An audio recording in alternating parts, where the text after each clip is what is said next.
নমস্কাৰ আজিৰ কোৱেশ্চনটো হৈছে xৰ কি মানৰ বাবে 3x/5 আৰু 4x-3/4 ৰাশি দুটা সমান হ'ব এইটো আমাক কৈছে 3x/5 আৰু 4x-3/4 এই ৰাশি দুটা আমাৰ সমান হ'ব লাগিব আৰু সমান হ'লে xৰ মান কি হ'ব গতিকে আমি প্ৰথমে লিখি লম 3x/5 equal 4x-3/4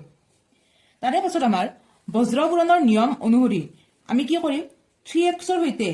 equal চিনৰ right সাইডে থকা 4 টো পূৰণ কৰিম অৰ্থাৎ আমাৰ বজ্ৰপুৰণ হলে কি হয় ইকুৱেল চিনৰ লেফট সাইডে থকা লবৰ লগত ইকুৱেল চিনৰ ৰাইট সাইডে থকা হৰটো পূৰণ কৰিব লাগিব আৰু ইকুৱেল চিনৰ ৰাইট সাইডে থকা লবৰ সৈতে ইকুৱেল চিনৰ লেফট সাইডে থকা হৰটো আমি কি কৰিব লাগিব পূৰণ কৰিব লাগিব গতিকে 3x * 4 ইকুৱেল 5 * 4x - 3 কাৰণ 5 টোৰে 4x - 3 গোটেইখিনিকে আমি পূৰণ কৰিব লাগিব সেইকাৰণে আমি ইয়াত ব্ৰেকেট দি লৈছো 4 × 3 = 12x ইকুৱেল 5 × 4 = 20x মাইনাস 5 × 3 = 15 তো এতিয়া আমি x কিটা এটা ঠাইলৈ আনিম আৰু আমি সংখ্যাবোৰ এটা ঠাইলৈ আনিম তো ইয়াত আমাৰ 12x আছে আৰু ইয়াত 20x আছে